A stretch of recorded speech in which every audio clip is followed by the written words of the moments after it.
오늘 우리에게 주시는 하나님 말씀 구약성경 사사기 8장 21절에서 27절까지 말씀입니다. 사사기 8장 21절에서 27절까지 말씀, 주신 하나님 말씀 제가 봉독해 올리겠습니다.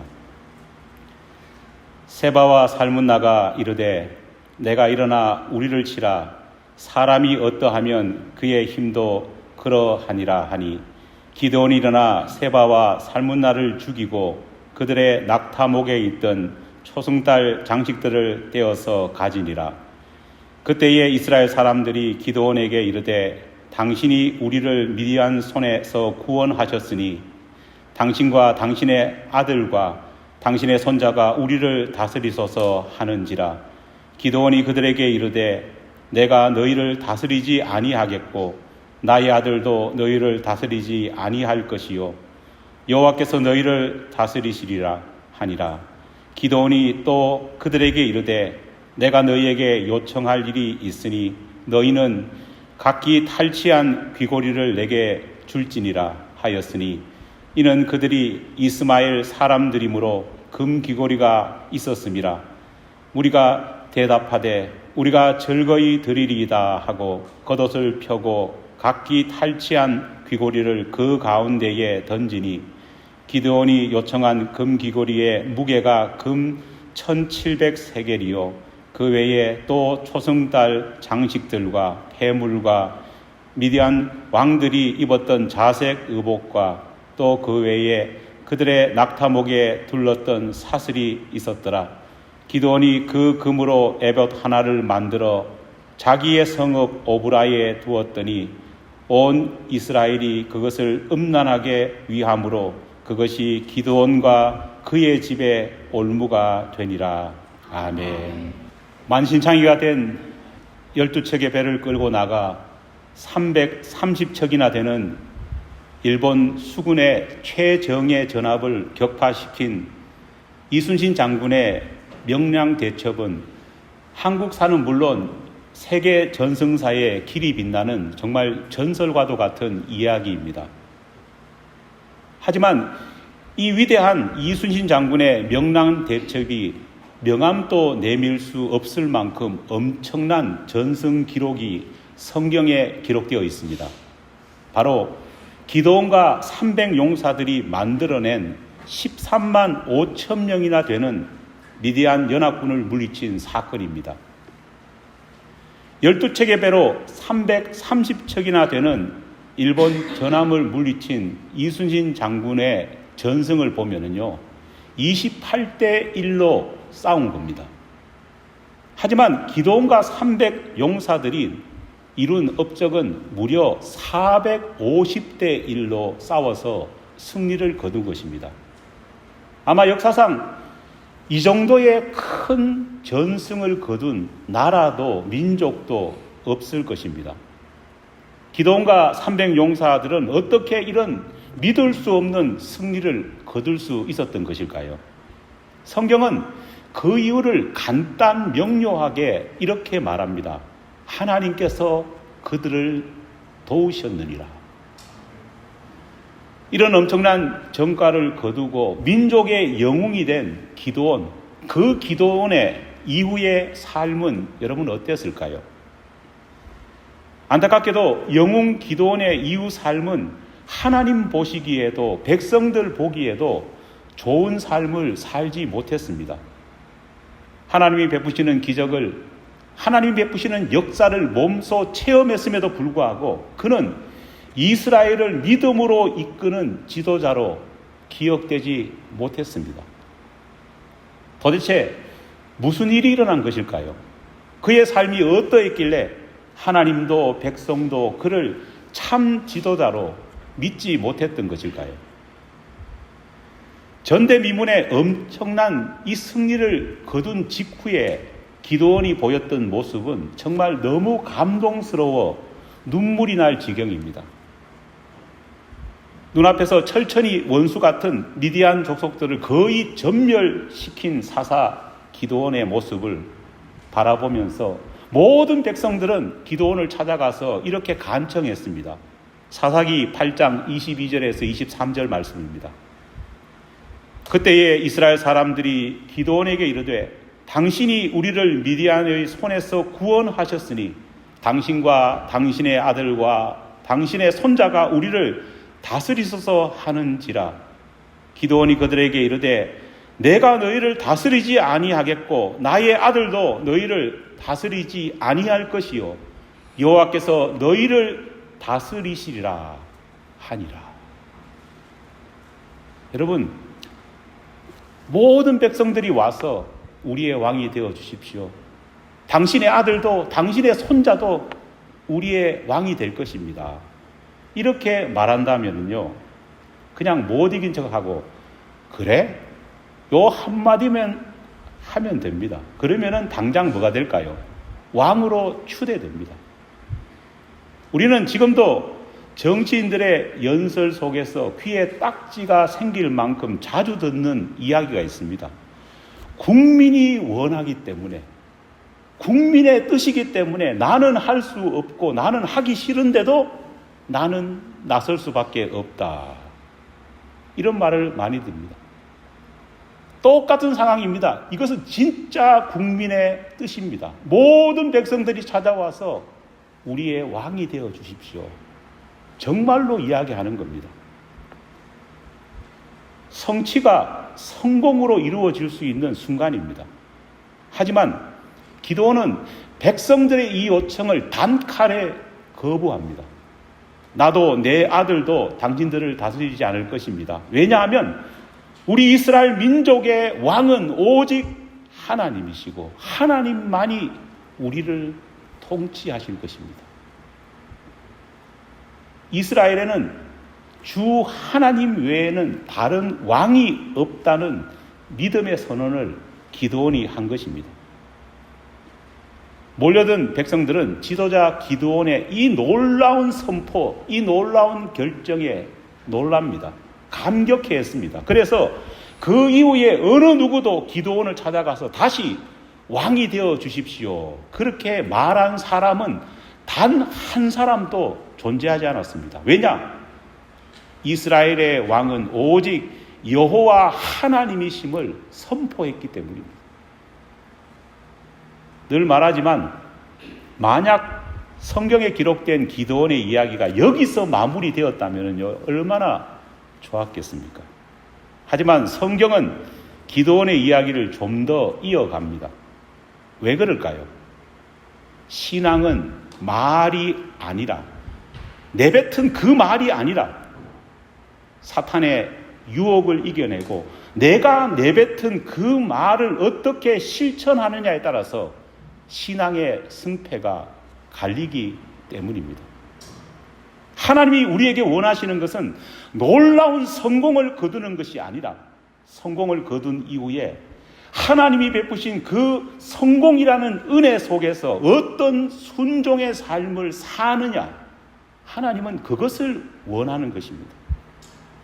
얼마나 큰 성공을 거두었느냐, 그것은 우리가 가진 달란트에 따라서 다를 수 있습니다. 하지만 모든 사람들이 동일하게 해야 될 것은 하나님이 주신 은혜의 성공을 가지고 하나님께 어떻게 이후에 순종하며 사느냐, 그것은 달란트와 관계없이 우리 모든 사람들이 지켜야 될 의무입니다.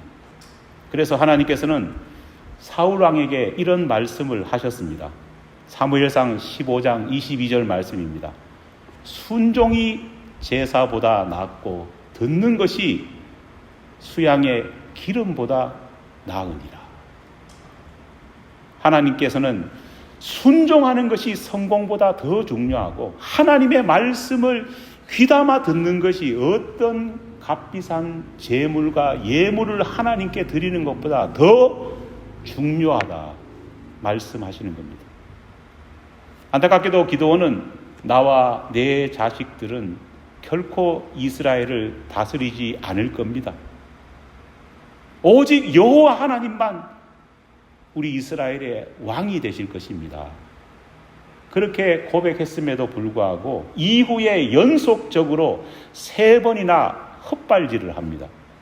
그의 헛발질은 비참한 노후를 만들어냈습니다. 여러분, 기드온이 어떤 헛발질, 어떤 죄를 저지른 것일까요? 첫 번째 기드온의 헛발질은 미디안과 전쟁이 끝난 직후에 바로 벌어졌습니다. 사사기 8장 21절 말씀입니다. 세바와 살문나가 이르되 내가 일어나 우리를 치라.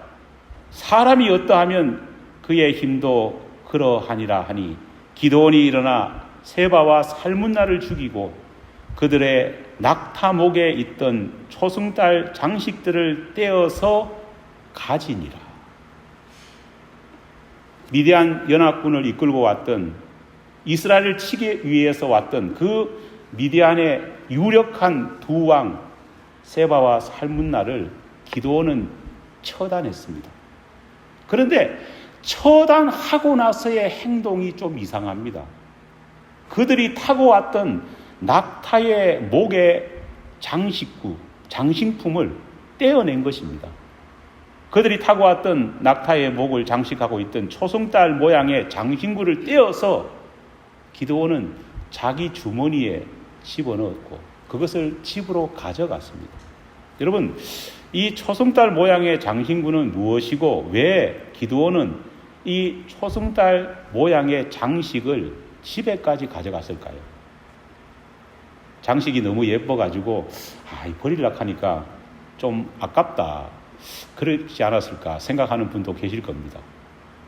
그날의 승리를 자랑하기 위해서 기념품으로 나중에 자식들한테 보여주기 위해서 가져갔다, 그렇게 생각할 수도 있습니다. 하지만 미디안 왕들이요, 단순히 낙타 목에 있는 그 장식만 하고 다녔을까요? 아닙니다.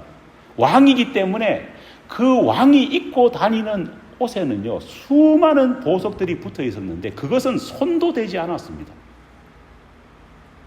오직 그들이 타고 왔던 낙타 목에 있는 초승달 모양의 장신구만 취했습니다. 왜 그랬을까요? 그 이유를 신명기 7장 25절에서 26절 말씀 보면은요, 알 수 있습니다. 가나안 땅에 들어가기 전에 가나안 땅에 들어갈 이스라엘 백성들을 향해서 신신당부하신 하나님의 준엄한 명령 속에 그 이유가 있습니다. 신명기 7장 25절로 26절 말씀입니다. 너는 그들이 조각한 신상들을 불사르고 그것에 입힌 은이나 금을 탐내지 말며 취하지 말라. 내가 그것으로 말미암아 올무에 걸릴까 하노니 이는 내 하나님 여호와께서 가증히 여기시는 것임이니라. 너는 가증한 것을 내 집에 들이지 말라. 너도 그것과 같이 진멸당할까 하노라. 너는 그것을 멀리하며 심히 미워하라. 그것은 진멸당할 것임이니라. 이미 수백 년 전 하나님께서는 이스라엘 백성들 앞에 어떤 일이 펼쳐질지를 아시고 그들에게 예언하시면서 경고하고 계십니다. 가나안 땅에 들어가서 가나안 민족들과 어떤 전쟁을 치르더라도 절대로 우상 많은 전리품으로 너희 집에 가져가서는 안 된다 말씀하신 겁니다. 그 우상에 붙어있는 금이나 은도 아깝다고 생각하지 말라는 겁니다. 왜냐하면 우상을 취하는 것은요, 하나님을 버린다는 의미입니다. 당시 고대 근동지방 가나안 지방에는요, 초승달 신을 주신으로 섬겼습니다. 여러분, 이 전통은 오늘까지도 있습니다. 여러분, 이슬람의 여러 가지 장신구나 이슬람의 깃발을 보면은요, 뭐가 있습니까? 초승달이 그려져 있습니다. 아시죠? 그 전통이 지금까지도 이어져 온 겁니다. 기드온은 초승달 모양의 장신구를 취한 이유는요, 미디안 왕들이 누렸던 그 복과 미디안 왕들이 누렸던 그 힘의 근원이 되는 그들의 신을 자신도 한번 느끼고 싶어 했기 때문에 정확하게 그 우상만 주머니에 집어넣고 자기 집으로 왔던 겁니다. 우상을 집에 가져온다는 말은 하나님과 우상을 함께 섬기겠다는 겁니다. 결국은 이렇게 취한 우상은 신앙의 올무가 된다 하나님께서 말씀하셨고, 실제로 기드온의 집에 올무가 되어버렸습니다. 사사 기드온은 하나님의 율법의 말씀을 누구보다도 잘 아는 사람이었습니다. 그랬다면 전투가 끝난 다음 자신이 이끌었던 300용사나 백성들을 향해서요, 오히려 하나님의 준엄한 율법의 명령을 되새겨 주면서요, 우상을 취해서는 안 된다, 우상을 가져서는 안 된다, 자기 먼저 솔선수범해서 그들에게 우상 숭배를 하면 안 된다, 우상을 가지면 안 된다, 경고해야 됐습니다. 하지만 기드온은 반대로 자신이 먼저 우상을 주머니에 집어넣어서 취하기 바빴습니다. 결국은 어떻게 되었을까요? 하나님의 준엄한 예언과 하나님의 저주가 그의 집안에 임했습니다. 초승달 우상을 집으로 가져간 기드온의 이 결정은요, 나중에 그가 낳은 70명의 아들들이 한날 한시에 몰살당하는 그런 비참한 일을 벌이게 만듭니다. 사랑하는 여러분, 죄는 지극히 작은 것에서부터 시작됩니다. 죄는 지극히 작은 하나님의 명령을 소홀히 대할 때 죄는 잉태됩니다. 여러분, 그런 말 많이 하지 않습니까? 그런 생각 우리 많이 합니다. 이 정도는 괜찮겠지. 딱 한 번인데, 아무도 보지 않는데, 다른 사람도 다 하는데, 만약 어떤 순간이든 어떤 상황이든 이런 생각, 이런 마음이 여러분들의 머리와 여러분들의 가슴 속에서 일어난다면요, 우리 모두는 모든 것을 멈추고 그 자리에 서든지 그 자리에 꿇어 엎드리든지 하나님 앞에 기도해야 합니다. 하나님, 나에게 드디어 사탄의 유혹이 시작되었습니다. 하나님, 나는 견딜 수 없지만은 이 유혹을 이길 수 있도록 하나님 도와주시옵소서. 이 기도만 한다고 한다면요, 적어도 유혹에 넘어가지 않을 것입니다. 사탄의 속삭임이 들릴 때 헛발질 하지 않는 것, 그것이 중요합니다.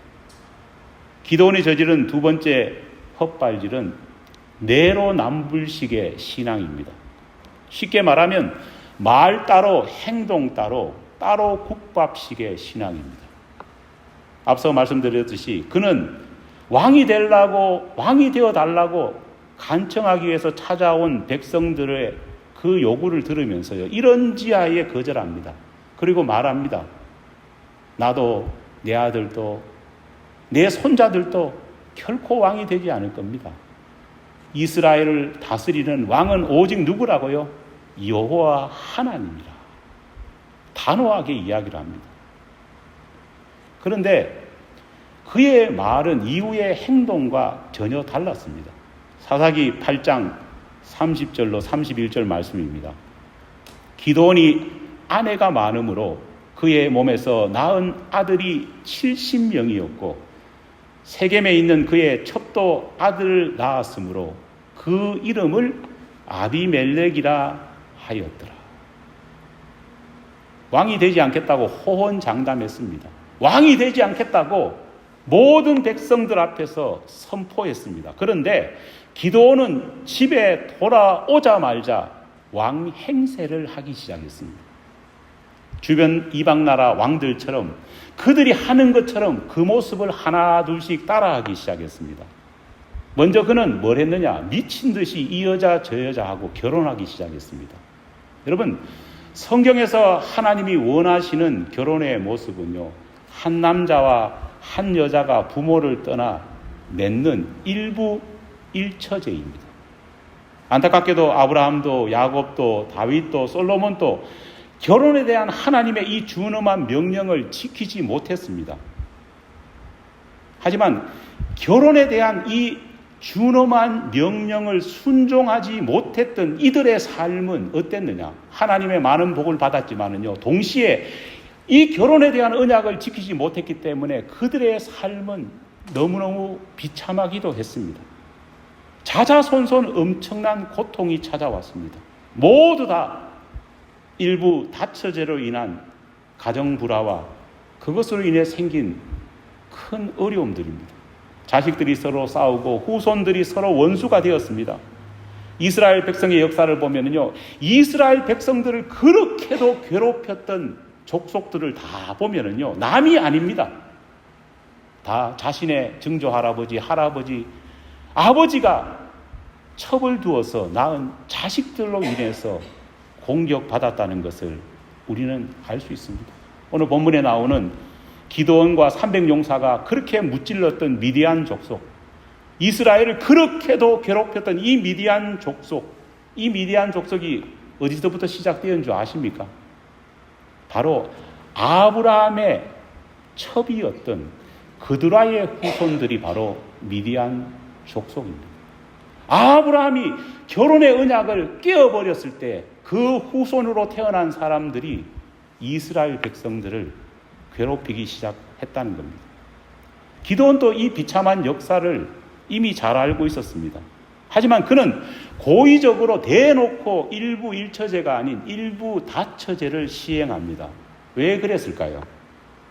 기드온의 마음 가운데에 남보다 특심한 성욕이 있었기 때문에 이렇게 많은 여자들과 결혼하고 이렇게 많은 자식을 낳았을까요? 뭐 그럴 수도 있습니다. 하지만 더 큰 이유는요, 주변에 있는 다른 나라 왕들이 하는 모습이 이랬기 때문입니다. 당시 가나안 지방 주변에 있던 많은 나라의 왕들의 특징이 뭐냐? 결혼을 많이 해서 아내를 많이 두고 자식을 많이 가지는 것이 소위 트렌드였기 때문입니다. 그것을 그대로 따라하는 겁니다. 자식을 많이 가지고 아내를 많이 가짐으로써 자신의 권세와 힘을 드러내기 원했기 때문입니다. 얼마나 많은 여자와 결혼했으면요, 결혼해서 낳은 아들만 몇 명이라고요? 70명입니다. 아내가 몇 명쯤 되었을까? 대충 계산이 나오지 않겠습니까? 그런데 아내가 그렇게도 많고 정실 부인에게서 낳은 아들이 70명인데 여기에서 만족하지 못했습니다. 그는 세겜에 뭐까지 뒀습니까? 세칸, 첩까지 두었고 그 첩을 통해서도 아들을 낳았습니다. 아들이 이만큼이니까요, 딸은 또 얼마나 많이 낳았겠습니까? 그런데 세겜에 있는 첩을 통해서 낳은 그 아들, 첩의 자식의 이름을 기드온은 친히 붙여줍니다. 그런데 그 이름이 굉장히 의미심장합니다. 여러분, 첩의 자식의 이름이 뭐라고요? 아비멜렉. 여러분, 아비멜렉이 무슨 뜻인지 아십니까? 아비멜렉이라는 뜻은 내 아버지는 왕입니다, 이런 뜻입니다. 아비멜렉은 우리 아빠 왕이야. 여러분, 불과 얼마 전까지만 해도 오직 이스라엘은 여호와 하나님만이 다스리시고 하나님만이 왕이십니다, 그렇게 말했던 기드온 아닙니까? 그렇게 단호하게 이야기했던 기드온입니다. 그런데 첩에게 낳은 자식의 이름을 뭐라고 지었습니까? 우리 아빠 왕입니다. 결국은 첩의 자식의 아버지가 기드온이니까 기드온은 뭐라고요? 왕이라는 말인 겁니다. 첩의 자식에조차 야, 기죽지 마, 너희 아버지 뭐라고요? 왕입니다, 왕이다. 정실 부인의 자식들의 이름은 뭐라고 지었을까요? 말과 행동이 완전히 다르다는 것을 알 수 있습니다. 기드온의 마지막 헛발질은 권력 남용이었습니다. 기드온은 왕처럼 살았습니다. 자식의 이름도 우리 아빠 왕이야, 그렇게 대놔놓고 지었습니다. 하지만 기드온은요, 왕이 되는데, 왕 노릇하고 왕처럼 사는데 만족하지 못했습니다. 그는 왕보다 더 높은 자리, 인간으로서는 쉽게 오를 수 없는 그 자리까지 탐내기 시작했습니다. 사탄의 유혹은 이렇게 집요합니다. 사탄의 유혹 가운데에 기드온은 전쟁이 끝난 직후에 전리품들을 이렇게 거두는데요, 죽은 사람의 장신구라든지 이런 것을 전리품으로 다 가지지 않습니까? 그런데 한참 전리품을 거두고 있는 백성들을 향해서 이런 말을 합니다. 여러분들이 지금 거두는 전리품들 가운데에 금 귀걸이 하나씩만 저에게 도네이션 좀 해주십시오. 이렇게 말합니다. 여러분, 전쟁 영웅이 부탁을 합니다. 이 기드온 때문에 이 엄청난 전리품을 가지게 되었습니다. 그런데 다른 것도 아니고 금 귀걸이 꼴랑 하나 돌라고 하니까요. 사람들이 어떻겠습니까? 너무 감사한 거지. 왜냐? 다른 나라 왕들은요, 내가 다 할 거야. 이렇게 말할 건데, 고작 금 귀걸이 하나 달라고 합니다. 그러니까요, 백성들이 얼마나 기뻐했는지 모릅니다. 누군가가 겉옷을 폈습니다. 그리고는요, 기쁜 마음에서 자원하는 마음으로 금 귀걸이 하나씩을 던지기 시작했습니다. 순식간에 얼마나 많은 귀걸이가 던져졌냐? 금 20kg이 생겼습니다. 놀라시지도 않네요. 금 20kg 엄청나지 않습니까? 한아름에 파는 작은 쌀 한 포대입니다. 여러분, 기드온이 그렇게 모은 이 금귀걸이로 뭘 만들었을까요? 뭐 했을까요? 사사기 8장 27절 말씀입니다. 기드온이 그 금으로 에봇 하나를 만들어 자기의 성읍 오브라에 두었더니 온 이스라엘이 그것을 음란하게 위함으로 그것이 기드온과 그의 집에 올무가 되니라. 기드온이 금을 모아서 뭘 만들었다고요? 에봇을 만들었다 말합니다. 여러분, 이게 참 이상한 일입니다. 여러분, 에봇이 뭔 줄 아십니까? 여러분, 에봇이 뭡니까? 에봇은 대제사장이 입는 옷입니다. 대제사장의 옷이 바로 에봇입니다. 이 에봇은 어떻게 생겼냐면요, 상체 윗부분은요, 마치 조끼처럼 생겼습니다. 이 팔 부분이 없이 그냥 조끼처럼 되어 있고요. 밑에는 여러분들이 입는 스커트, 우리가 흔히 말하는 월남 치마처럼 긴 치마 형태로 되어 있습니다. 대제사장은 이 에봇 위에 흉패라든지 여러 가지 것을 붙이고 다녔거든요.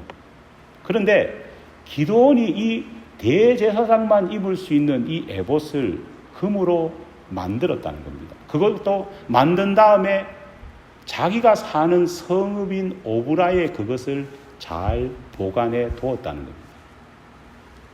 여러분, 좀 이상하지 않습니까? 기드온은 어느 지파 사람이냐? 므낫세 지파 사람입니다. 대제사장은 어느 지파 사람만 될 수 있습니까?